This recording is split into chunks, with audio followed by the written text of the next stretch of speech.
So I'm not going to confirm any of the speculation that you've seen in some Spanish newspapers. I would be surprised if Gibraltarians believed or wanted to believe anything that they read in the Spanish press. We know notoriously how the Spanish press has dissembled on issues relating to Gibraltar, how the Spanish press has been used in the past by other governments as an instrument of propaganda against Gibraltar, both to raise its own popularity with its own people or try to bring down the Gibraltarians' morale. So anybody who is reading a Spanish newspaper and deciding that that is going to be gospel for them has forgotten that most Spanish newspapers don't tend to carry the gospel even on Christmas Day. Well, the news emerged after the announcement of the UK-EU trade deal, so the timing is curious and suggests perhaps that Gibraltar has been played.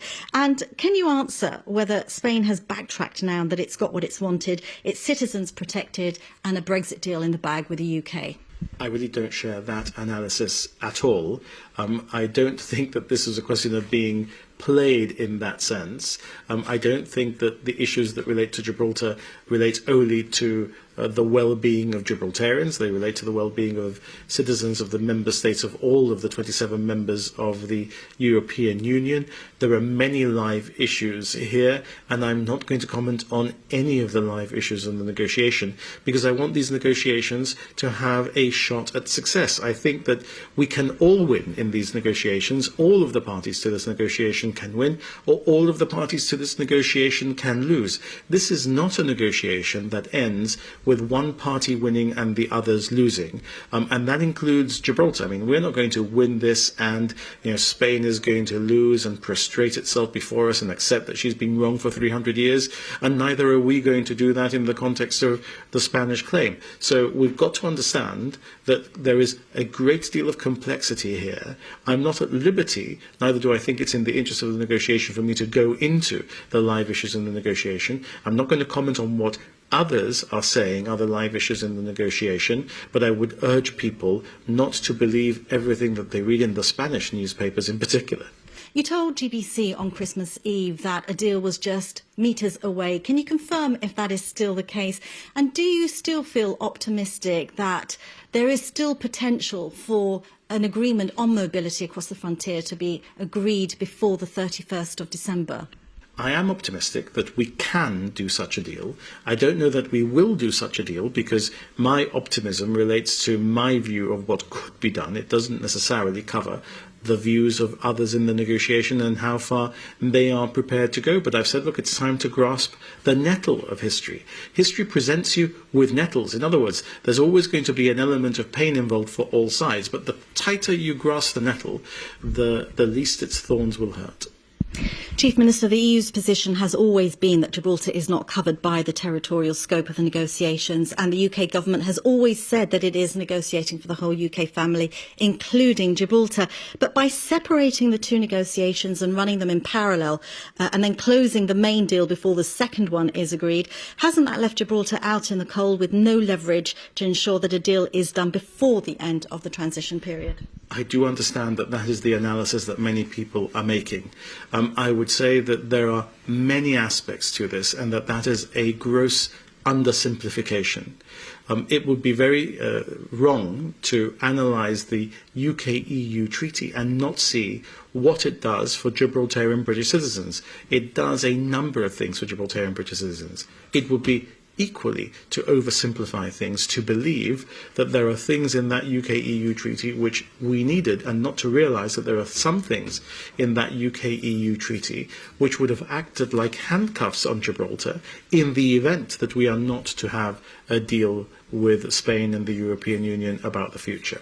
So I would say to people that they should not jump to conclusions in respect of the fact that there is already a UK-EU treaty. I would say that there are key issues of what we need from the future relationship with the European Union that are not addressed in the UK-EU treaty. And if I can just make this point, which is an important one, that would not have been addressed in that treaty. In other words, we want things which are the opposite of what the United Kingdom was negotiating for. We want mobility. The United Kingdom was looking to have a treaty with the European Union where it could restrict immigration. So that's why, with the United Kingdom, we are negotiating separately for a deal which includes Gibraltar, Spain and the European Union finding terms for the future which deliver that key mobility issue. This is extraordinarily complex. When the negotiation is over successfully, I hope that people will then be able to see all of the strands that are in play and why this was the right way to handle it. But I'll also tell you this. I'm not going to be put under pressure to do something that I know that Gibraltarians do not want and that I will not agree to, whether that's now at 5 minutes to midnight on the 31st of December 2020 or 1 minute after midnight on January 2021. There are fundamentals which matter to Gibraltar and the Gibraltarians, and the clock doesn't change that. Did you foresee that we would be in this situation with just days to go, with the UK having tied up its deal and Gibraltar not having achieved its deal? Did you foresee that this could happen, or would you have preferred for Gibraltar's deal to have been married to the main deal? Well, those are two different questions. The first is whether I foresaw something, and the other is whether I would prefer something. Of course we foresaw this, and we've game-played this on a number of occasions. We've also game-played the possibility that we might have completed our deal before a UK-EU deal, and even in the absence of a UK-EU deal. You saw the Spanish government say that they were prepared to enter into a deal on Gibraltar, even if there wasn't a UK-EU deal.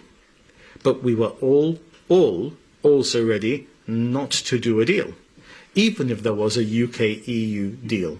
And that's the negotiating reality that people have to realise has been in the room throughout the process. If there is no agreement on the frontier and Gibraltar is left with an external border with the EU, would you view that as having been let down by the UK? Well, look, I think you need to express that properly. What Spain is saying is if there is no deal for Gibraltar, then the Gibraltar frontier, what they have always called La Verja, because they refuse to call it the frontier, part of their dogma in New York since the times of Franco is that that is not a frontier, that it's a verja, a fence.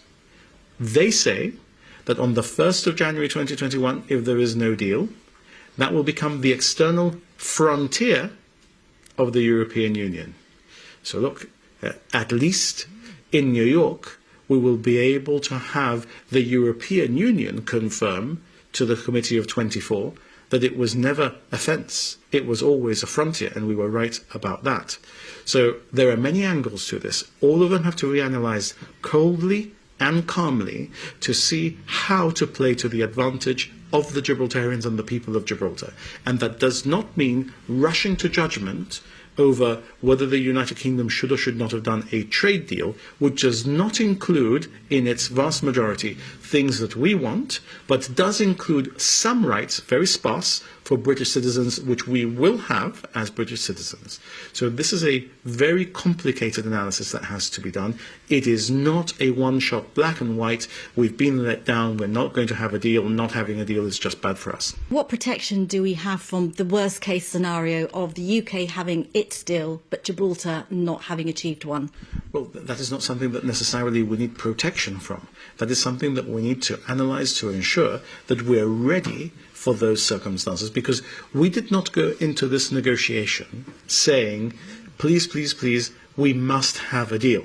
If you go into any negotiation in that way, you're going to come out with the worst possible outcome. We have been ready, and we fought an election saying that we were ready for a no-deal scenario where Spain and Gibraltar did not come to arrangements about our future relationship with the European Union. We are confident that in those circumstances, Gibraltar will continue to prosper.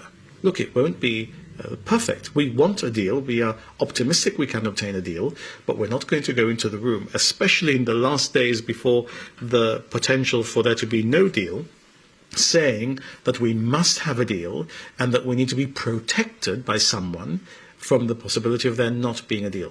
That's not how I negotiate. That's not how Gibraltar expects me to negotiate. That's not what Gibraltar voted for at the last general election. They voted for a manifesto that set out a post-Brexit economic plan that delivered prosperity even if we didn't have a deal with the European Union. But, Chief Minister, our economy, our workforce is going to be severely impacted by potential long delays at the frontier if there is no mobility agreement in place by the 1st of January. Well, we have no intention of imposing restrictions on people coming into Gibraltar. All that we will do is that we will act reciprocally on whatever is done to us.